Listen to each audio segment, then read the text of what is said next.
So in this video we will talk about what matters for cache performance, what parameters matters, and we will also look at different ways of improving caches. And at the end of this lecture you will actually see a design which is very similar, cache design which is very similar to the caches you would have in your modern laptops of today. So what cache parameters dictates whether or not the cache works well or not. Well, one of the more important parameters is called the cache hit rate or hit ratio, different ways of measuring the success in the cache. And hit ratio is simply the probability that the data you're looking for resides in the cache. And miss ratio is just 1 over hit ratio. So of course, adding the hits and misses together should come to 100%. Also, what's important is the hit time. How long time does it take if the data you're looking for resides in the cache, as well as the miss time. What's the penalty if you don't find the data you're looking for in the cache? Other important parameters are bandwidth, how often you can read data from the cache, the miss bandwidth, which is how often you can bring data into the cache, what kind of write strategy you're using, and so forth. But what we're going to concentrate on here are the first 4 of these parameters. And we're going to look at what kind of performance implication changing some of these parameters has on the overall performance of the computer system. So before we can actually look at discuss performance numbers, we have to understand how you measure performance in a computer system. So if you walk out in the store and you buy a new computer, the salesperson is very inclined to try to tell you that the frequency of the processor is what dictates performance, or maybe more so in these days of multi-cores, they will tell you how many cores you have on the processor. But what's our other kind of goodnesses that we architects often use is to calculate the CPI or the IPC. So CPI says how many cycles does it take on average to complete one instruction in the computer. And the inverse of that is instructions per cycle. It says how many instructions can you complete every cycle. So these are just inverses of each other. But they may not give you numbers that are hard or that easy to interpret either. So typically when you look at the performance of a system, you try to come up with some benchmarks, some standard benchmarks like TPC spec benchmarks or the TPC benchmarks for databases, but when you do the benchmarking, it's of course very important that the benchmark applications you run is representative to what you will be using the computer for in the future.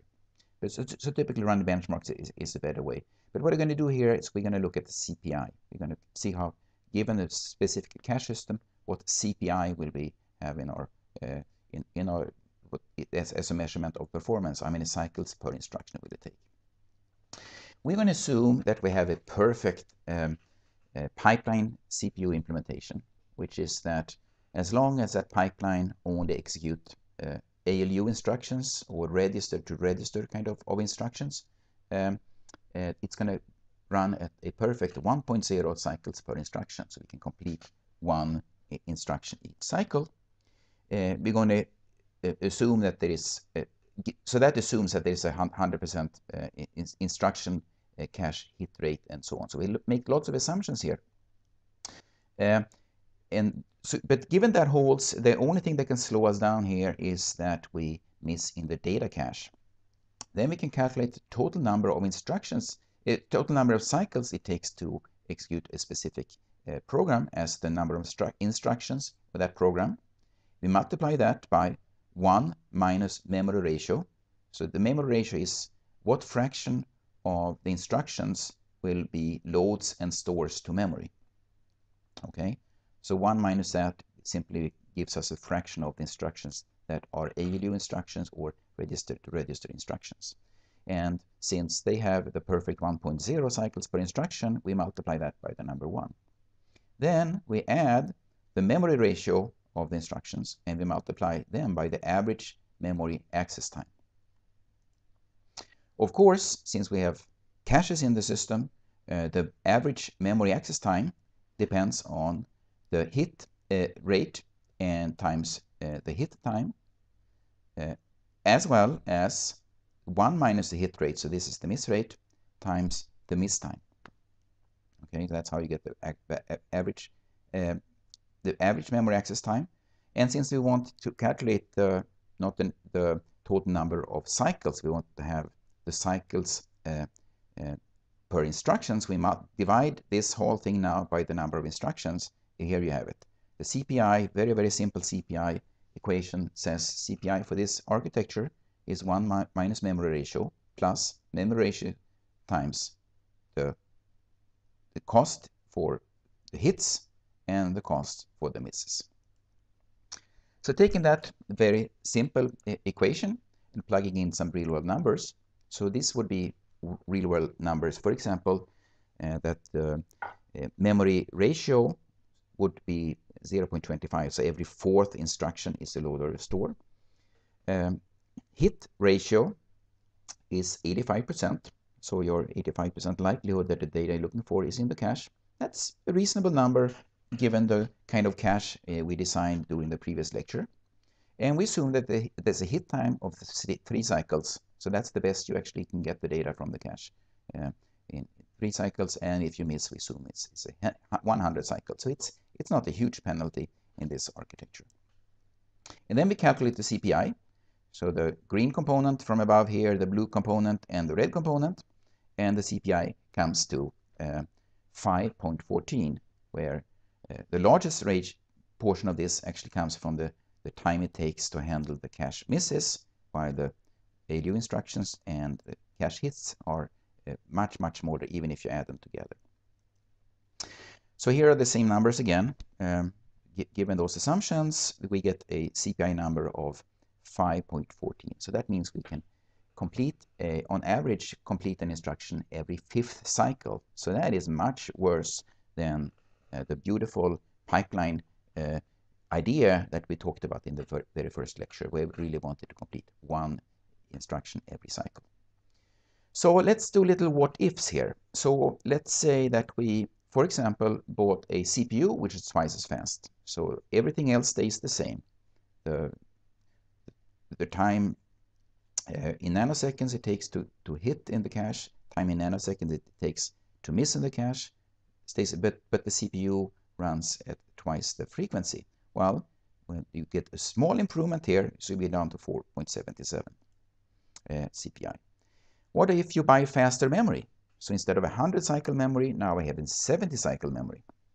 Well, that makes a much larger improvement. So now we go from 5.14 down to almost down to 4 as a CPI. But the best we can do is actually to find ways to improve the hit rate in the cache. So if we could improve the hit rate to 95%, while everything else stayed the same using these parameters up here, we would be way below 3 in our CPI. So it's of course is important to find ways of improving the hit rate of your cache. And when we discuss caches, we have to put names on things so we can understand what's going on. And my good old friend Mark Hill once came up with 3 different names that describes why you miss in a cache. So he says there are the 3 misses types are compulsory misses, capacity misses, and conflict misses. So think about an address book here. So compulsory miss is that you touch a piece of data for the first time, or you call a person for the very first time. Of course, the name will not be in the address book. So compulsory or obligatorisk in Swedish. Capacity miss means that you have too many friends. You have more friends than there are pages in your address book. Your cache is simply too small. That's the problem. Conflict misses is the problem I had with the age page in my address book. It is a non-ideal cache implementation. So you have fewer friends than there are pages in your address book. But for example, the index function is poorly chosen. So there's going to be conflict to some of the entries in the cache. When we continue and talk about multiprocessors later on. We will also add communication misses and something called false sharing, but that's not going to be for another couple of weeks. So let's concentrate on compulsory misses, capacity misses, and conflict misses for now. So how do you get more effective caches? So remember the simple direct map cache design we had before. I want you to spend just 15 seconds to, in front of yourself, try to think about how you would go about trying to optimize the cache implementation. What improvements would you make to the cache to make it more likely that you could find the piece of data you're looking for in the cache?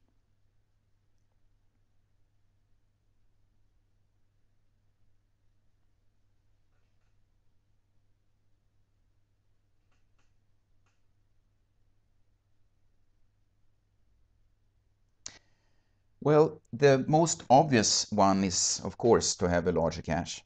You have more pages in your address book, you can store more friends. So that would give you more capacity, and it would remove some of the capacity misses of the cache.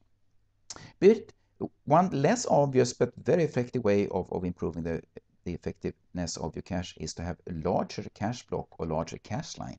That means that you not only bring in the word that the CPU requested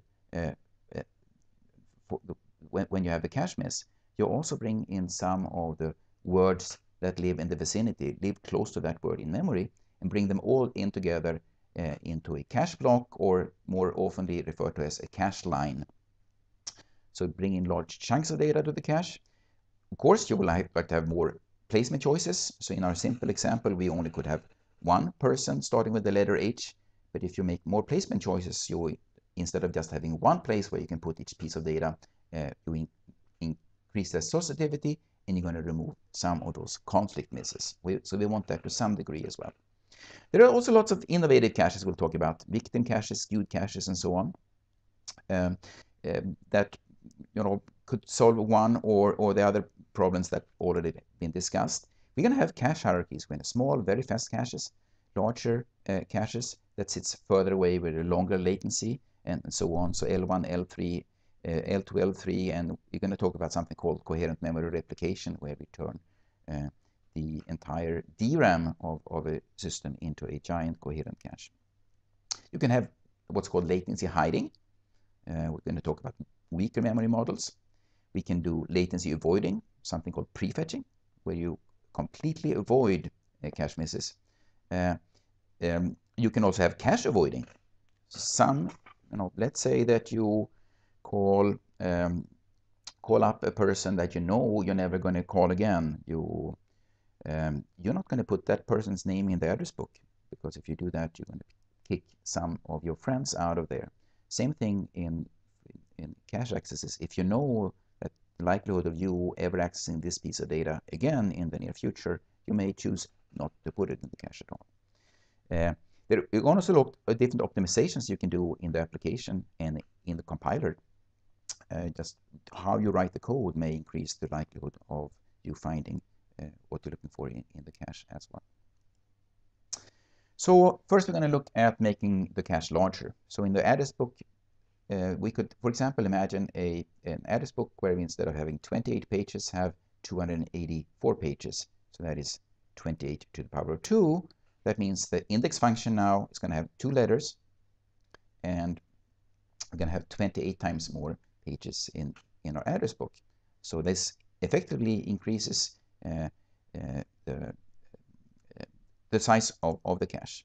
Going back and looking at the cache design we studied before, so instead of doing a 4 kilobyte cache, here we have a 1 megabyte cache. What has changed here? Well, of course, the layout of the cache is exactly the same, but the number of entries in the cache now has gone up by a factor 256. So we have 256K entries. That implies that we need more index bits to uniquely identify the right entry that we're interested in. So we're going to still take as the least significant bit we can in the cache, but we need 18 of them. And whatever bits remain of the identifier, those are the bits we're going to use to compare with the address tag. So the larger cache we have, the smaller is the address tag for each entry. So the memory overhead in this example here, now since the address tag decreased, and now went down to 40%. And the latency, of course, stays the same because we have the same kind of access time going through this cache. If anything, since we have a larger SRAM, the latency for going through this SRAM is going to be vastly longer than the latency for the smaller SRAM we had before. So the larger memory typically implies a longer access time. Pros and cons about large caches, well, I would say it's probably the safest way to get an improved hit rate in your cache. But minus is that SRAM is very expensive, very expensive memory technology, much more expensive than DRAM, for example. And also, as we already talked about, a larger size implies a slower speed or a longer latency because you're going to have more load signals and you're going to have to travel further distance to get to the data you're interested in.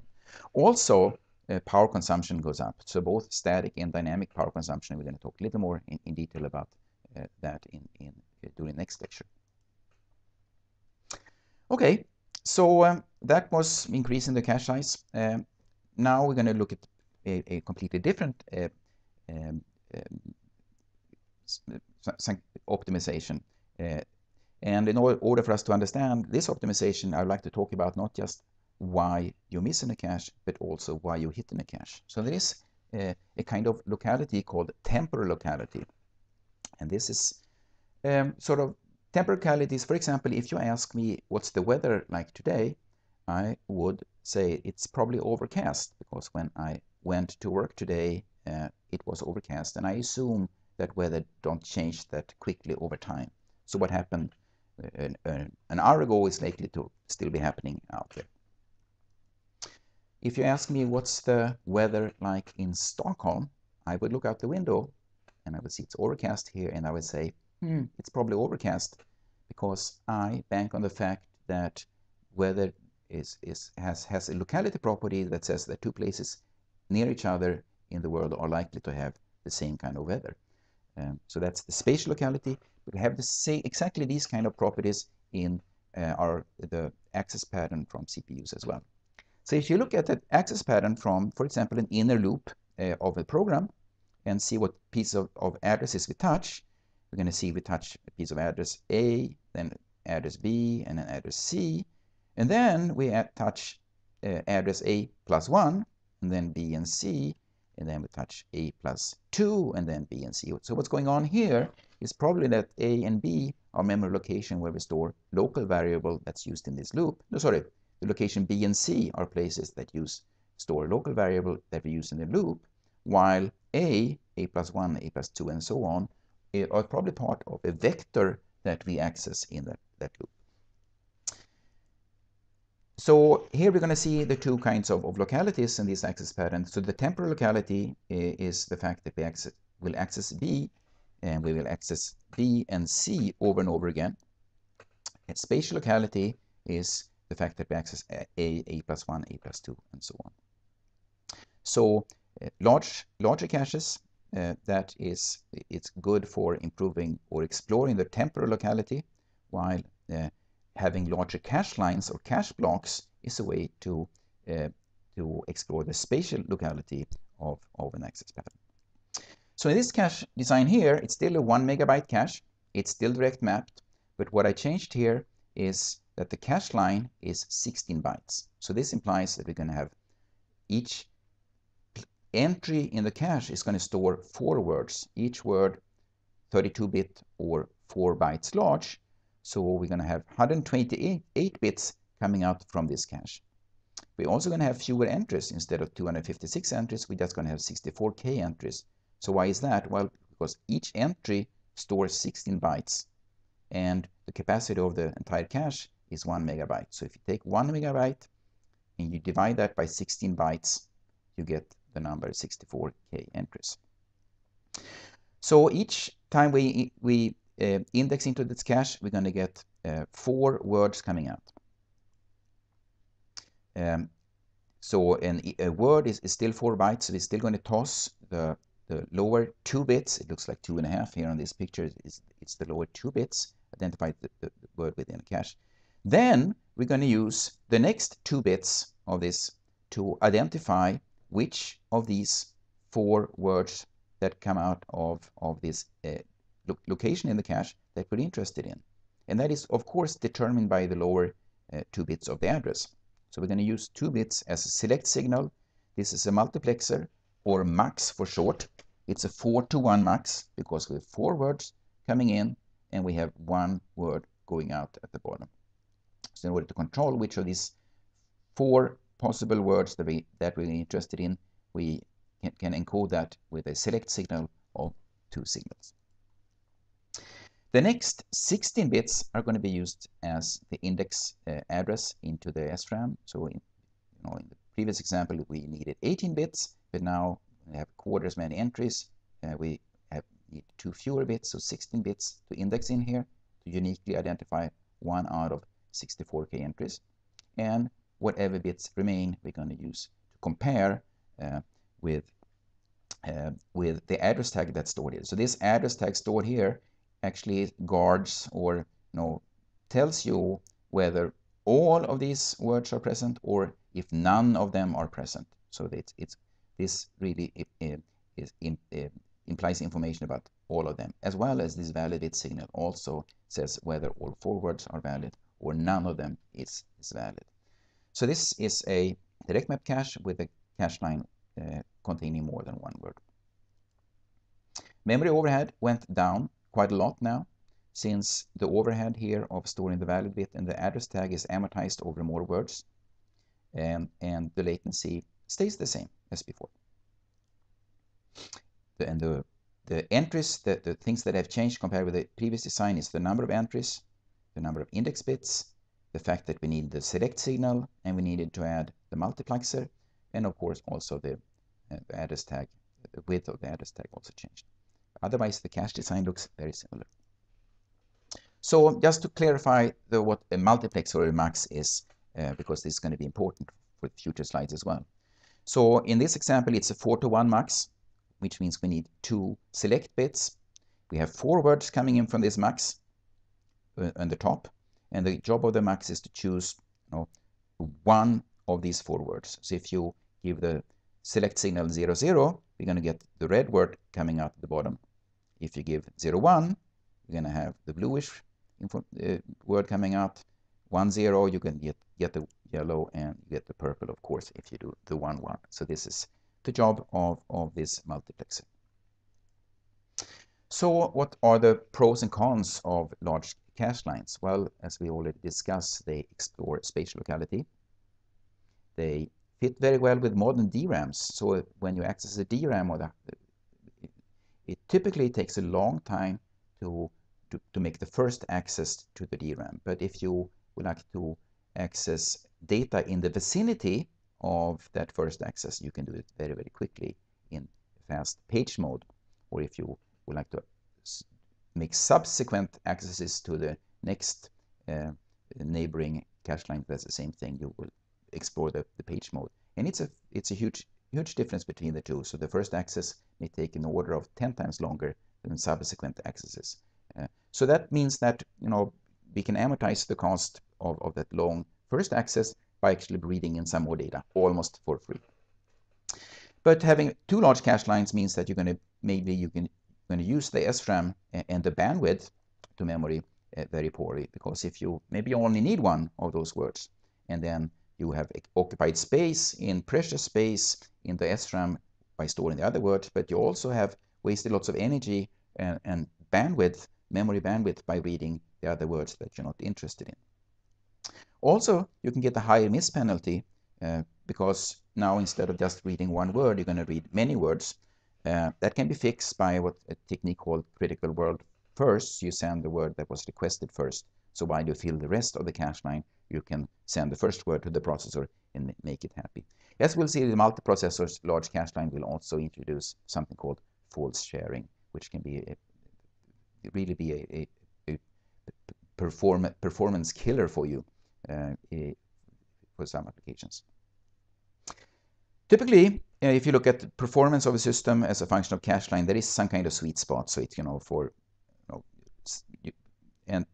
but that where the sweet spot really depends on the application. It also depends on the size of the cache. So here comes the first quiz. What kind of misses can be removed by using large cache lines? Is it capacity misses, conflict misses, or compulsory misses? Well, the right answer is compulsory misses. So you can actually remove, if you think about the example, you call a person for the first time in the address book example, then that number could not possibly be in the cache. But here, when you access data for the first time, it may still be in the cache because it may be being located close to some other piece of data that caused a cache miss to happen, and because of the large cache line, the new piece of data was brought in automatically. So it's a compulsory miss that can be removed. Here's an example of goodness and badness of large cache lines. So it's from one of my previous PhD students, Erik Berg, and he used this, draw this graph using a statistical model of caches called StatCache. We're going to cover that later in this course as well. And he said what the miss ratio is for different cache line sizes. From a small cache line, which is the blue line, and so 64 bytes, and then we have 32, 64, 128, and then we have the largest cache line, 256 bytes, which I highlighted in red here. So you can see, and of course, lower is better. You want the low miss ratio. So as you can see, for small caches, and this is cache size down here, and what miss ratio you have for given the different cache line size. So what you can see here is for small caches, it looks like it's good idea to have fairly small cache lines. So for a 2K kilobyte cache, the best thing is actually to have a 16-byte cache line. And for the 4K cache, the best thing is actually to have a 32-byte cache line and so on. But smaller cache lines are better down here, while for larger caches up here, larger cache lines are better. So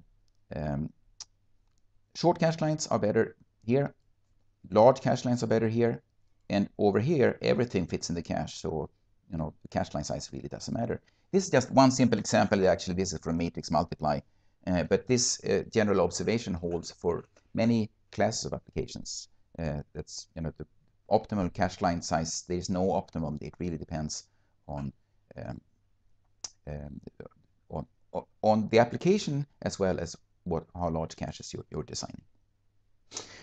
So what we're going to do now is build a cache together.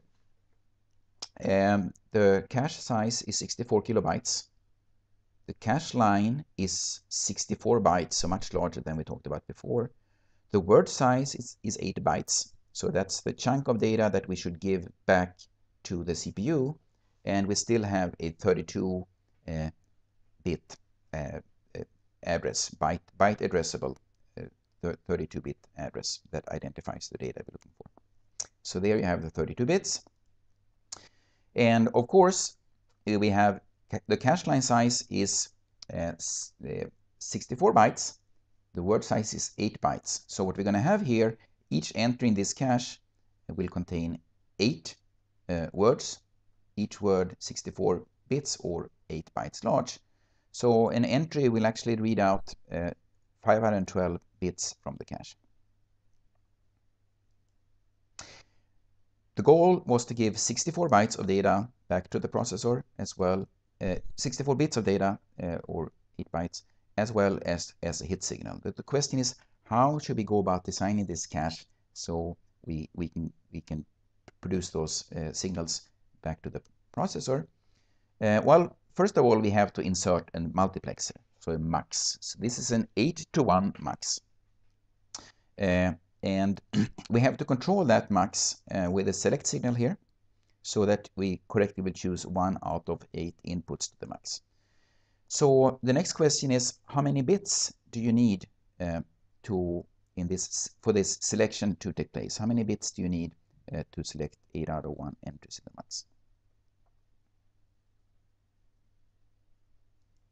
And of course, the number is 3. So 3 is just the binary. How many bits you need to identify 8 out of 1. So that was a simple one. Next question is, how many entries will we have in the cache? So it's a 64 kilobyte cache with a cache line size of 64 bytes. So the answer here is 1K entries, and the way you got that number, of course, is you divided the capacity in 64 kilobytes by how much data you stored in one of these entries. So divided that by 64 bytes, and that gave us 1K entries. Next question is, how many index bits? Given that we have 1K entries, how many index bits will we need to uniquely identify which entry we're interested in? Well, given that we already figured out that we need 1K entries, and we know that in order for you to uniquely identify 1 out of 1K entries, you need 10 bits. That's how many index bits we need. So here we have 10 index bits, we have 3 select bits. How many bits do we need of this address here to identify a byte within the word? So that's the word size. And the correct number is 3. Once more, 1 out of 8, of course, we need 3 bits.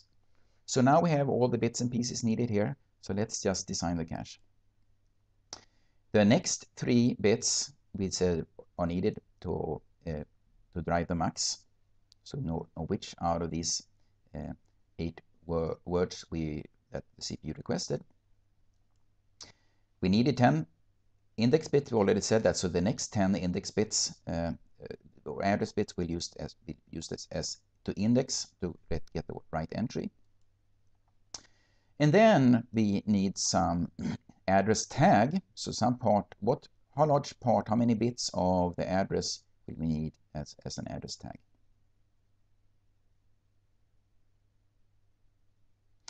So the correct number is 16, and the way you get to that is we know we have 32 bits of address.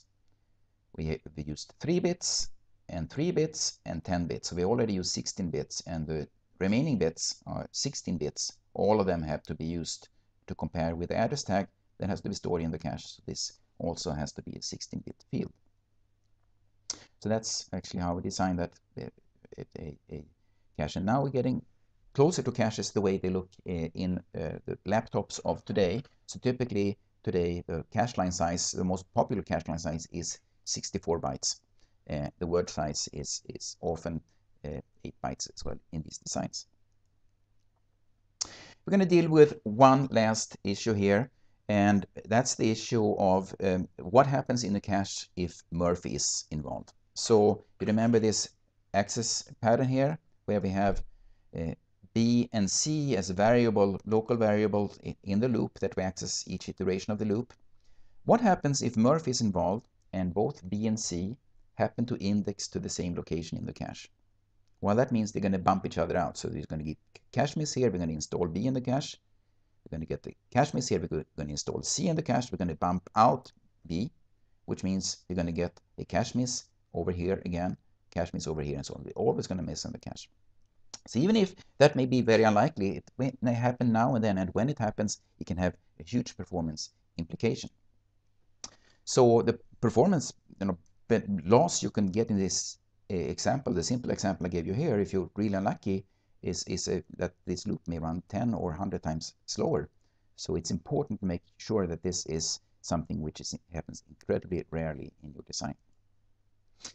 So the fix to that is to, instead of design direct map cache, have what's called an associative cache. Or looking at the address book, that means that you actually can have more than one name of for each page in the address book. So there are 2 placement choices. We can have both Thomas and Tommy's name here, even though their index function is the same. So the way we design this in a cache, what's called a set associative cache, is that we will, with the same entry on the SRAM, we will actually store 2 different pieces of data, the left piece of data and the right piece of data. So the data we're looking for may reside in the left-hand side or in the right-hand side. We really don't know. We can't look any address bit to determine that. So we call this entry, the word used in cache lingo is to call it a set. This is a set in the cache. The SRAM entry is called a set, and we have two different placement choices here. So it's a two-way set associative cache we have in front of us. It's still a 1 megabyte cache. The cache line size is back down to a word here, so it's 4 bytes. So that means in this example, we get 128K sets, and we need 17 index bits to correctly index into this cache. And then we have a multiplexer here that's going to choose left or right. Okay, the question is, how should we produce the select signal? We just need a single select signal here to choose left or right, but how should we produce that signal? We can't look at any of these address bits here because they're not going to help us to tell where the data is, because each piece of data may be in the left-hand side or the right-hand side. It has nothing to do with its address. It only has to do with history, what happened, where it happened to be placed in the cache in an earlier life. So what you have to do here is actually to have the address tag of the left entry and the address tag of the right entry, to bring them both out of the SRAM and make a comparison with both the left and the right. Make sure that whoever got a hit here, only one of them actually will get a hit. We make sure that that side has its valid bit set as well. And then we have some, I just call it nifty piece of logic here, that will produce the select signal for us. And this is, we're not doing logic design in this course. We just wave our hands and say that can trivially be designed. Now we get the select signal. But it's important to understand that this select signal has to do with the dynamic behavior of where data happen to be placed earlier on in history, and has nothing to do with address bits. So this is the associative cache, set associative cache. And now the latency for getting into this cache becomes slightly more complicated. We have to read out the address tag corresponding to both ways in the set. We have to make these comparisons, and we have to do the AND comparison. We have to have this logic here and produce the select signal before the data can successfully go out. So of course, when we read this data out in this design, this data will also be available because it's the same access time in this simplified design here, but the data that comes out here has to stand here and wait for that select signal to be valid. So the latency here goes up a little bit, SRAM plus comparator plus AND then we have the logic and the mux. Even though the latency for this mux here these days is fairly small, it still adds a little bit to the latency. So here's the question. So here we have the set associative cache. What kind of misses can be removed by the set associativity? What kind of misses are we targeting with this kind of design? And of course, the correct answer are conflict misses. This is a design where I can have more than one person starting with the letter H and still fit them in my cache. So I'm much less sensitive to collisions with many entries having the same index into the cache. There is still a limitation to how many people starting with the letter H that can fit in my cache. Pros and cons. While we avoid conflict misses, but it could slow down the access time a little bit. It has a little more complex implementation with the comparators and the muxes. Also, as we'll see later on, the replacement becomes a little more complex. The replacement policy becomes a little more complex with this design. The largest drawback is probably that we're going to have a much higher dynamic power consumption in these kind of designs than we would have in the direct mapped cache. If we're going to look at tricks at how we can bring that down as well down the road. So that was the previous design was a two-way set associative cache. You can also make it what's called a fully associative cache. So the fully associative cache, any piece of data can reside in any different location on the cache. So this would be similar to, instead of having an address book, you just have a scratch pad where you write down the information in no organized manner at all. And whenever you would like to look up somebody's telephone number, you have to look at the entire scratch pad. You have to do search of all that data you you've written down that you don't have any help from any index function. So here the index function is 0 bits.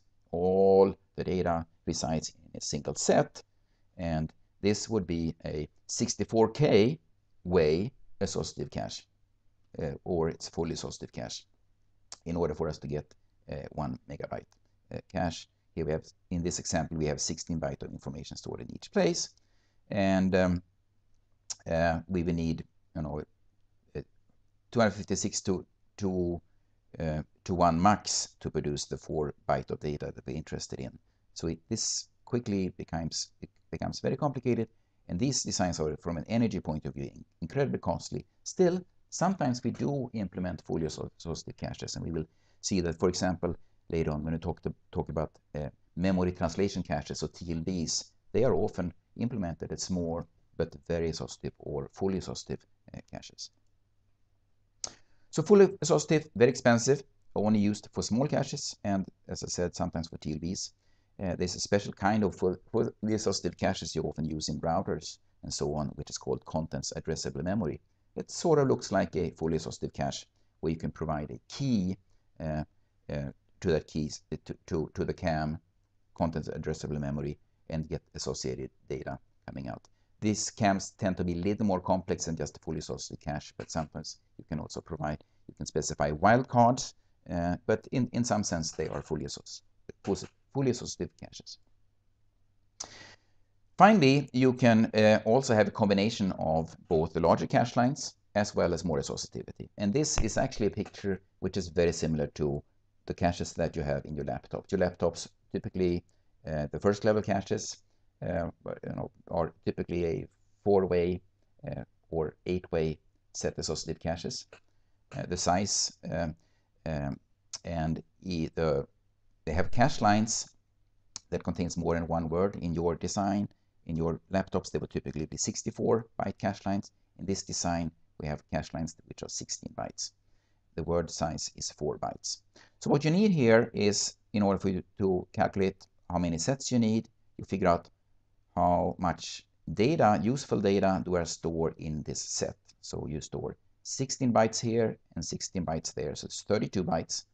And then you take 1 megabyte and you divide that by 32 bytes, and you get the answer 32K sets. That's how many sets you have. And then you figure out how many index bits do I need. Well, you need 15 bits to index 32K sets. That's easy. You will be able to drive this max. So this max is an 8-to-1 max. You have to choose left or right, but you also have to choose which word from the left or the right. Which specific word are you interested in? So the word selection needs 2 bits, because you're going to choose 4 bytes out of a cache line. So you need 2 bits for that. And then you need 1 extra bit for the selection here, which is going to be driven by the logic saying whether or not the left or the right side hit. So this concludes this talk. We took it all the way to a cache design which is very similar to what you would find in your laptops.